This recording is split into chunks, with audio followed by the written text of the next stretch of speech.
Hey tea sippers, and if you're new here, welcome. This channel is about intellectual conversations, educating each other, social issues, racial issues, and also even if you criticize, we are polite to each other. So if you're not here for that, bye-bye. So, without wasting further time, let's get right into it. Okay, so today I'll be talking about the beautiful MBALI.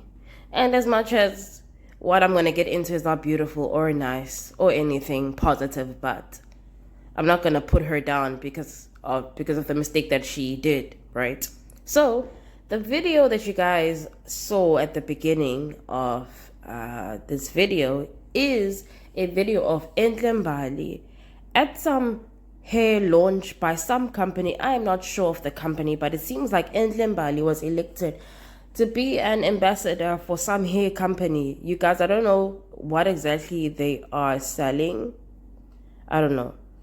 But all I know is that this company is for hair product and MBALI is the ambassador. So I guess she had to speak or say something as the main girl. And I think the white lady that was standing next to her is also maybe the one of the big bosses. I'm not sure. But just to give you a little backstory of what's going on. So, MBALI referred to her natural black hair as K-word, like the apartheid racist K-word. So, during the South African apartheid, certain races had racial slurs. I know Indian people have got a racial slur. Black people had their own racial slur created by white people.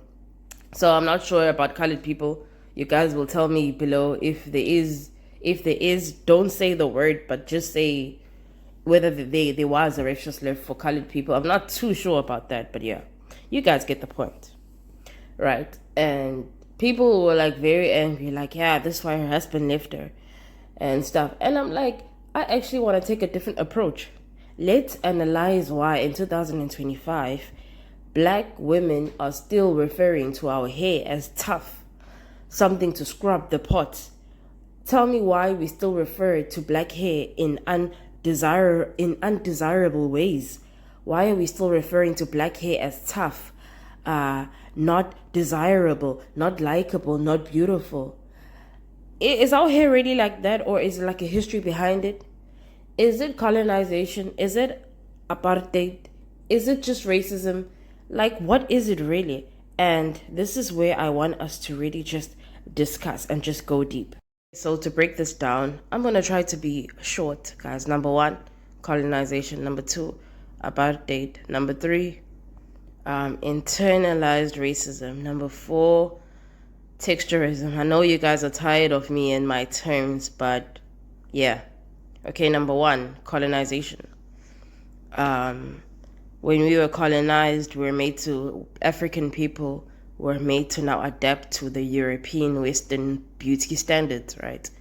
Okay, apartheid. Apartheid was like the actual law enforcement of white supremacy and making sure that black people are inferior and do feel inferior. So during apartheid, there was something called a pencil test in South Africa, right? Where they would put a pin in your hair and you're supposed to shake your head, okay? So this was to determine your curl pattern. Like, do you have a tight curl pattern or you have a loose curl pattern? So this was to distinguish between black and colored, I think mainly. But then maybe they were doing that even for other races, I'm not sure. So yeah, let's get into it. So the racist white government and its officials would put a pin in your hair and you have to like shake your head. If the pin falls, then you are not black, I guess. And if the pin stays, then you are black and you won't get the privileges of not being black. And so on and so on and so on. So now, Lindy, why are you bringing up all these serious words? Like, why you gotta be so historical about it? Okay, guys. Basically, black people have always had a love-hate relationship with their hair, you know. due not because of our own fault, but the hundreds of years of oppression and being brainwashed and being systematically oppressed, whereby the lighter you are, better opportunities. The looser your hair curl pattern is, the more opportunities, the better life is, because of the oppression. As black people, we ended up now not even knowing how to maintain our natural hair. Relaxers were introduced as a way to help us maintain our hair. Meanwhile, even relaxers was just stem from white supremacy, that your hair needs to be straight in order for it to be defined. So, all in all, most black people for the longest time haven't known how to take care of their natural hair. So they believe all the racist ideology that black hair is tough, you can scrub the pots, black hair is not manageable. African hair is different because of the curl pattern. It's got a tight curl pattern. African hair needs more moisture because of the curl pattern and the difference. African hair needs water and moisture. That's what keeps African hair nice, and that's what keeps African hair nice and thick, and defined curl pattern. If you're looking for a defined curl pattern, water and moisturizers, butters, oils is what keeps our hair actually beautiful and moisturized and well kept. Not relaxers, not all these chemicals that we put into it, but because we never knew how to take care of our hair. What ENHLE MBALI said about her hair is what, I'm just gonna be honest with you, it's what I've heard like my mom say. A lot of black people say these things out of ignorance, out of not knowing that it is internalized racism. Seeing your hair in the way a racist white person sees your hair is not right for you, because it makes you hate your hair. They came to Africa and they looked down on our features and made fun of our features. So as Africans, we need to understand one thing. Europeans came to Africa to settle in our continent and steal our knowledge, steal our culture, and convince us that the very same things that they stole are bad. Convince us that our hair is not beautiful. Meanwhile, they came into our continent and even stole how we maintain our skin, how we maintain our hair. The Europeans wouldn't have came to Africa to steal if there was nothing there. We were rich in history. We were rich in beauty. And they convinced us that our hair was ugly because of the fact that they were so jealous and just couldn't comprehend how versatile our hair was. I'm not generalizing you guys. Not all white people are racist, but we know that majority of them are. So yeah, there's that. There was a time a couple of years ago where I was wearing my afro, and this white man like complimented me, like, I love your hair, it's so funky. I don't know if funky is the word that he used, but basically it was just, he just loved like the thickness of my hair. And it wasn't validation for me, because I have repented from texturism. I'm one person that used to hate like my natural hair, but I've learned and I've recovered from that, which is why I'm gonna give ENHLE MBALI like a lot of grace, and I'm gonna give black women a lot of grace when it comes to natural hair. We shouldn't be insulting each other. We should be teaching each other about our hair. And I'm like, wow, some white people actually love our hair. And those that colonized us, they hated the beauty in our hair, that they had to convince us that it was ugly. But when you're a black woman and you wear your natural hair, it just attracts a different type of energy and people.